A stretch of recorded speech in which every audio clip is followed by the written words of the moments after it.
अनेकदा ह्या बलात्कार विनयभंग वगैरे झाल्यानंतर दरवेळची एक चर्चा असते आणि दरवेळी तो मॅनिफेस्टो मधलाही मुद्दा असतो. महिलांसाठी वेगळे पोलीस स्टेशन उभे केले जातील, पोलीस स्टेशनमध्ये महिला कर्मचारी असतील, महिलांसाठी पिंक लाईन वगैरे फोन लाईन सुरू केली जाईल आणि त्याच्यावरनं त्यांच्या तक्रारी घेतल्या जातील. हे सगळं आता का नाही दिसून, हे इन्फ्रास्ट्रक्चर का नाही बनलं एवढ्या काळात, किमान पुण्यासारख्या शहरामध्ये जिथे ही घटना घडली? एक तर ते होऊ शकते, सहज होऊ शकते, त्यात काही अडचण नाही. पण आपण आता मयुरीची केस घेऊया. हो, मयुरीच्या केसमध्ये जे अधिकाऱ्यांनी तिची तक्रार घेतली नाही, कारवाई केलेली नाही, त्या अधिकाऱ्यांवर गुन्हे दाखल करून त्यांना जेलमध्ये आतापर्यंत का पाठवलं नाही?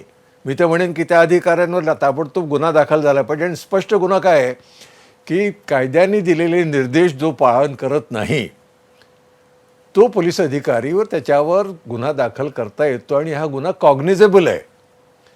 तर मी तर म्हणेन की आपण आता सर्वांनी पाठपुरावा करा. मी आपल्याला अभिनंदनही करतो आणि धन्यवादही देतो की आपण आता सर्वांनी मिळून मयुरीचीच केस अगदी तडीस न्यावी आणि त्यामध्ये जेवढे पोलीस अधिकारी आहेत हो. ज्यांनी गुन्हा केलेला आहे, हो. कारण डायरेक्शन्स काय आहेत की गुन्हा दाखल केला पाहिजे, तर कायद्याने दिलेले निर्देशांचं जे पालन करत नाही हाच गुन्हा आहे. खरं. तर अशा गुन्ह्यासाठी मयुरीच्या केसमध्ये तरी जे संबंधित पोलीस अधिकारी आहेत त्यांना जेल पाठवण्याचा आपण एक विडा उचलला पाहिजे आणि ते ताबडतोब लवकरात लवकर झालं पाहिजे. सुराडकरांनी अतिशय महत्त्वाचा मुद्दा मांडलेला आहे आणि त्याचप्रमाणे माध्यम हाही प्रश्न विचारणार आहेत की हगवणे पिता पुत्राला या गेल्या 7 दिवसामध्ये सातारा, कोल्हापूर, कराड आणि या सगळ्या मधल्या भागामध्ये फार्म हाऊसवरती, हॉटेलवरती राहण्यासाठी ज्यांनी मदत केली ते आत्ता या क्षणी कुठे आहेत? पोलिसांनी त्याच्यावरती कारवाई सुरू केली काय? प्रश्न विचारत राहतील.